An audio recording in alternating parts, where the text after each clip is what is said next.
জমি মাফিয়াদের হাতে আক্রান্ত অ্যাকাউন্টেন্ট পদে কর্মরত এক সরকারি কর্মচারী। আগরতলা বিধানসভা কেন্দ্রের অন্তর্গত ইন্দ্রনগরে ঘটনাটি ঘটে। নিজের বাড়িতেই আক্রান্ত হন অ্যাকাউন্টেন্ট প্রণব ভৌমিক। জিবিপি হাসপাতালে তাকে ভর্তি করা হয়। চিকিৎসাধীন অবস্থায় মুখ্যমন্ত্রীর নিকট মাফিয়ারাজ শেষ করার আহ্বান জানান। প্রণবের অভিযোগ, বাম আমলের কিছু জমি মাফিয়া এখন রাষ্ট্রবাদী দলের বড় নেতা। তারা জমি হাতিয়ে নিতে তার উপর আক্রমণ করে। এদিকে স্থানীয় সূত্রে খবর, জমির টাকা লেনদেন নিয়ে প্রণবের সঙ্গে জমি মাফিয়াদের ঝগড়া বাঁধে। এর জেরে তাকে বাড়িতে গিয়ে মারধর করে। এদিকে আক্রান্ত প্রণব জমি মাফিয়াদের নাম বলেননি। তিনি বলেন, জমি মাফিয়াদের নাম বলে তার উপর আবারও আক্রমণ হতে পারে। তিনি মুখ্যমন্ত্রীর নিকট রাজ্যের জমি মাফিয়ার বিরুদ্ধে ব্যবস্থা গ্রহণের আবেদন জানান। আপনাদের কি হাসপাতালে আনতো? পুলিশ, পুলিশ, কিন্তু পুলিশ কোনো খোঁজ নেয়নি আমার। এখন মরে গেছি না আছি, অথচ পুলিশের মানে পুলিশের গাড়ি পুলিশে আমাকে হাসপাতালে পৌঁছে দিয়েছে। এখন অব্দি কি পুলিশ আপনাদের সঙ্গে কোনো যোগাযোগ করছে? ইস্ট পিএস থেকে কোনো পুলিশ আমার সঙ্গে যোগাযোগ করেনি। ওরা আমাদের এই এলাকাটা আমাদের আওতাধীন, east Kotwali, Agartala east PS. কিন্তু ওরা তো আমাকে রেস্কিউ করে এখানে ভর্তি করে দিয়েছে, কিন্তু আবার কখনো খোঁজ টোজ নেই। এখন কি আপনি অভিযোগ করছেন বা করবেন? না, আমি কী করে, এখন তো আমি অসুস্থ মানুষ, আমি কী করে করবো? আমি সুস্থ হয়ে হয়তো বা পুলিশের সঙ্গে যোগাযোগ। কতজন ছিল তারা বললেন? মোটামুটি তারা ঘরের 3 জন আর একটা ফ্যামিলি, ওরা হাজব্যান্ড ওয়াইফও সঙ্গ দিয়েছে।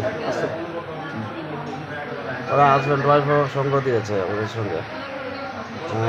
এরপরে তো আমি বলতে পারি না। এরপরে তো আমাকে মারধর করা একদম শেষ হয়ে গেছে।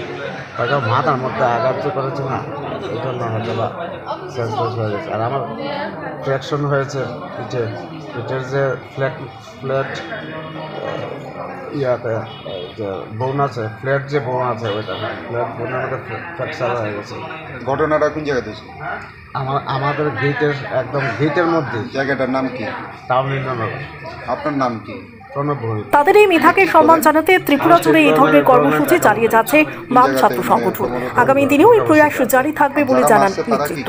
ব্যুরো রিপোর্ট, সত্যের খোঁজ 24 ঘন্টা। মাফিয়াগিরি করে ওদের কোনো নেই, মানে হয়তো বা কোনো কাজের সঙ্গে এনগেজ আছে, কিন্তু পাড়ার মধ্যে বর্তমান নতুন মাফিয়া এই 2 ভাই বুঝিয়েছে।